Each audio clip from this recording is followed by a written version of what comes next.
As we move through the final months of 2025, oil prices have shown both resilience and volatility, reflecting a complex mix of supply growth, shifting OPEC plus strategies, and evolving global demand.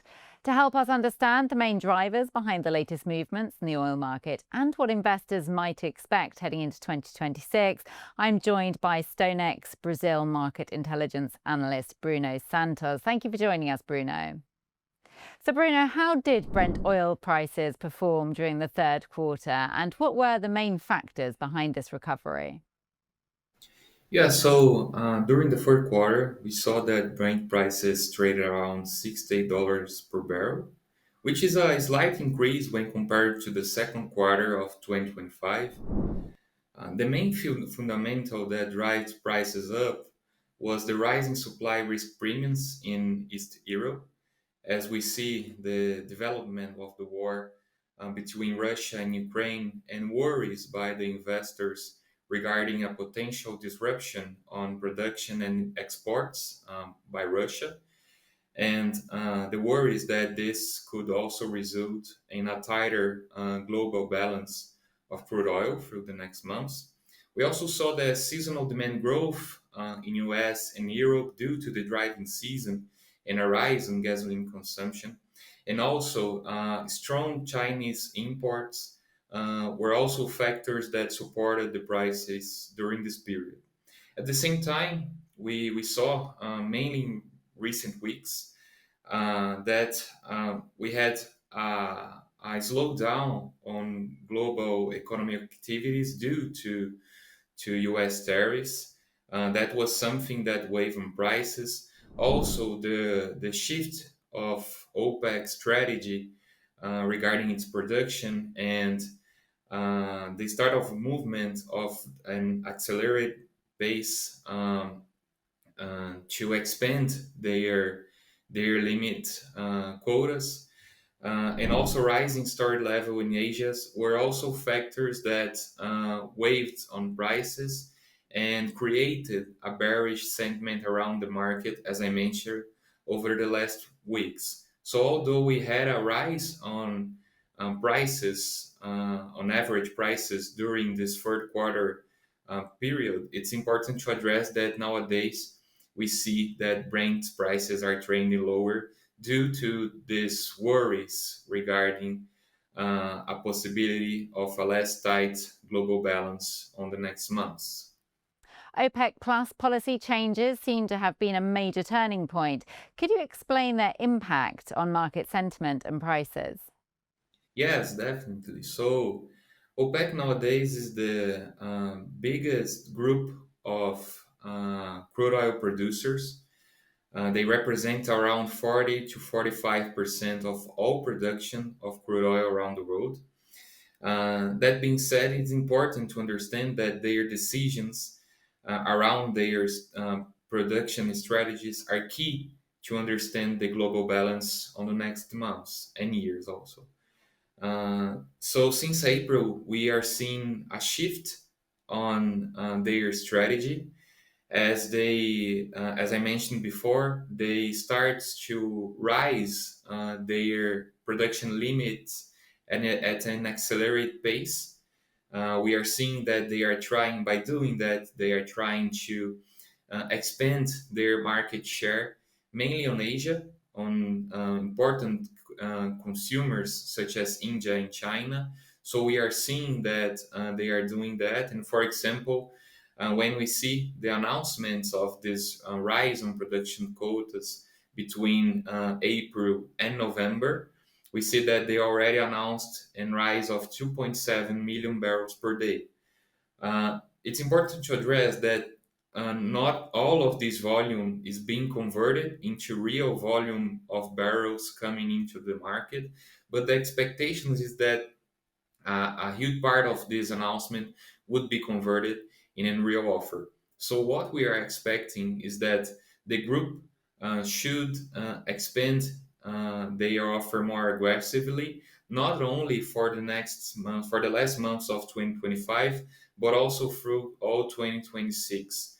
And that is creates also a bearish sentiment through the market mainly in an environment where demand is not growing at the same pace. Let's look outside OPEC plus. How are other major producers such as Brazil and the US influencing global oil balance? Yeah, so it's not just OPEC that is increasing supplies nowadays. We see that several number of non-OPEC producers, mainly mid-sized producers such as Brazil, Canada, and Guyana. They are also expanding their offer, and the expectations that they are continue to expand their production over 2026, as we see uh, new announcements of investments going to the exploration and extraction of crude oil in these countries. So we are seeing that those three countries specifically are driving global crude oil production growth in their regions. And we also see that the biggest producer around the world, which is United States, is also expanding their offer at a at a slower pace than expected by the market, as we see that is lower prices are affecting more U.S. producer, mainly shale oil producers that account with higher operational costs. But that being said, the perspectives is that we will see not only this bigger volume of barrels coming into the market by OPEC, but also by non-OPEC countries. The estimates of the International Energy Agency inclusively says that these non-OPEC producers should increase their offer by 1.4 million barrels per day in 2025 and another 1 million barrels per day in 2026. That's why what we see is that not only this rise on OPEC production should weigh on prices, but also this rise of non-OPEC producers should also weigh on prices and create this and making it more stronger, this bearish sentiment around the investors. That is also helping prices to trend lower mainly in these recent weeks. Now let's talk about demand. What's happening in China and India, and how might that affect the market? Yeah, so even though we are seeing some concerns regarding global growth, um, global activities growth, and also demand growth, especially due to the US tariffs and the worries regarding a reduction on economical activities at a global level, we see that demand in Asia remains healthy, especially in China, in India, that those both countries should continue to be the drivers of demand growth through the next years. With China, we are seeing nowadays strong growth on its imports, not only to attend the refining demand, but also to take advantage of lower prices around the world and build up their strategical and commercial inventories. This strategy made by China is expected to continue through 2026, as we see that they have spare capacity, and we should see in 2026 an environment of lower prices that should help them to continue expanding their inventories um, um, as not only commercial but also strategical inventories. In India, we saw that the monsoon season that happens between June and September affected negatively India's crude oil demand. But we see now a reaction on its imports, and the expectations continues to be a rise in consumption in India, not only in 2025 but also 2026. When we see the estimates made by the Department of Energy of United States, we see that they expect a rise of around 3% of crude oil demand in India in 2025 and around 4% in 2026. And the expectations of the market as a whole is that we will see India becoming the main driver of crude oil demand, surpassing China through the next years, as we see stronger economical activities, and that should affect positively crude oil demand. That said, it's important to say that some other key Asian consumers, such as Japan and South Korea, are not seeing the same scenario as China and India. We are seeing a reduction of crude oil demand on these countries that are really important consumers around the world. And we also see some other regions, such as Europe, also reducing their consumption. So, although we see higher demand coming from China and India, we also see that this higher consumption from these countries are being counterbalanced by the reduction of demand on other countries, and that helps to limit those impacts on crude oil prices around the world. Looking ahead, what are your expectations for the oil market for the rest of the year and early 2026? What risks or supports should investors be watching? Yeah, so looking forward late 2025 and through all 2026, the market still expects a global higher surplus, a global oil higher surplus. We are likely to see a strong production growth led by OPEC, but also helped by those non-OPEC countries. And at the same time, we expect that demand will expand, but at a slower and at a seasonal pace. So as we move out of the driving season, we are seeing lower fuel demand, especially gasoline, in countries such as US and Europe. That helps to reduce crude oil demand at a seasonal pace, as I mentioned.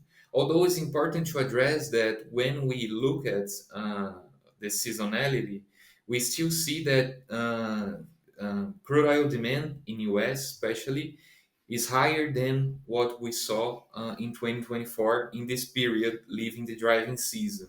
So it's also something that should support prices, yeah, and actually should limit the loss that are expected over the next months. However, we may see a smaller demand, and at the same time, an acceleration of crude oil production led by OPEC as they try to expand their market share.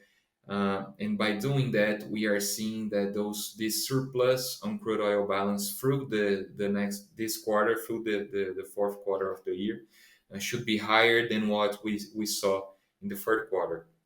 Still, there are a few supportive factors to keep in mind. The geopolitical risks in Eastern Europe is the most important one, as we continue to see Ukrainian attacks over Russian refineries that is helping to disrupt the production of fuels, especially gasoline, in Russia, and is also creating an environment where Russia exports less fuels to other regions. So we are seeing um, a tighter balance of those fuels uh, in some regions around the world, and this helps to support prices. Potential shifts in OPEC policy. If we see OPEC, for example, changing their strategy and trying to reduce their offer in order to support prices, this could come as a bullish factor for the market. And also, we are seeing nowadays, although we see higher storage levels in Asia and around the world, we are seeing that US and Europe, for example, they have relatively low inventory levels, and those smaller stocks in important regions that are price makers regions for crude oil is also helping to limit this bearish sentiment and limit the crude oil prices losses. So what we see nowadays is, although we have a softer market, it is expected that this lower inventories in US and Europe should limit those losses in the coming months. However, the expectations continue to be that we should see lower prices through the last quarter of this year and early 2026 as we continue to see higher surplus around the world. Thanks very much for your analysis once again, Bruno. For more videos like this, please do like and subscribe.